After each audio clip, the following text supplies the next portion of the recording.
everyone, great to be with you again, and this is our last in a little series on the parable of the great banquet from Luke 14, the tale of Jesus about people being invited to a wonderful banquet.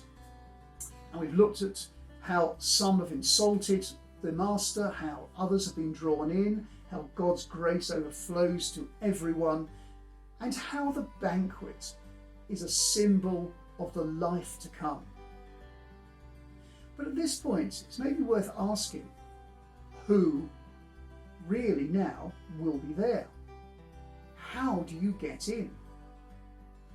And the story is really simple in answering that question.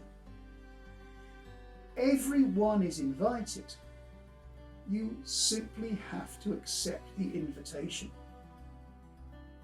And we see in the parable that some people will not accept the invitation and others will. In short, not everyone will be in God's kingdom in the future. Some will and some won't. But the judgment lies within us.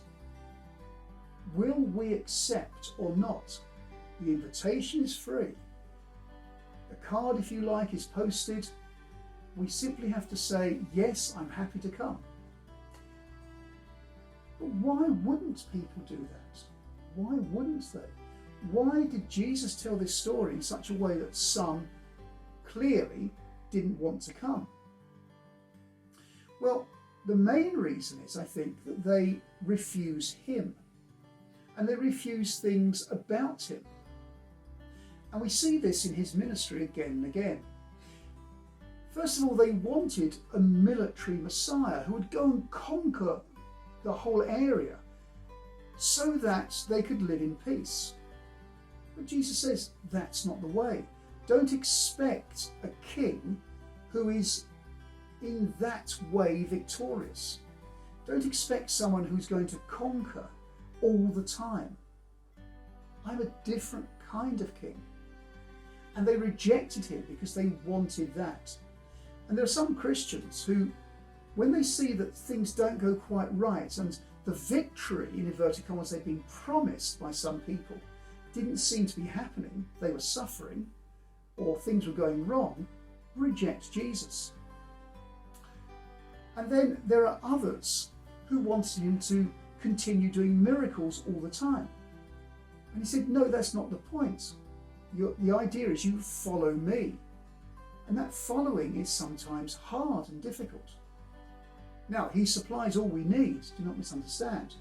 But it doesn't mean that we're completely insulated from the sufferings of this world, just as he wasn't.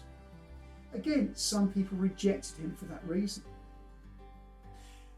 Others in his time rejected him because he wasn't keeping the rules that they thought were right. And that was these Pharisees. Things to do with the Sabbath day, things to do with how you sacrificed and how you behaved. Jesus was quite radical. Do we reject his way because we think we know better? Our society has many ways of behaving today that are not in line with what Jesus wants. We have all kinds of things to do with personal relationships that are not the way he wants. We have all kinds of things to do with gambling and the lottery and things like that, which are not what he wants. We have all kinds of things to do with trying to accumulate wealth and be rich and not care for the poor, which is not what he wants. We have people wanting to be powerful and manipulate, which is not what he wants. And many of those people reject him because they want to go their own way. Well, you might say, when you meet him face to face, surely you'll change your mind. But by then it's too late. Your heart has been turned and has become hardened. The invitation is urgent and the response is urgent because we all need to respond to him. The judgment is ours.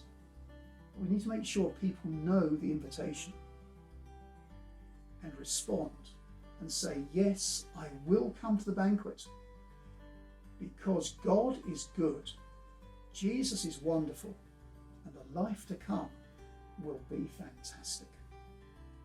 May it be so for each one of us and those whom we love.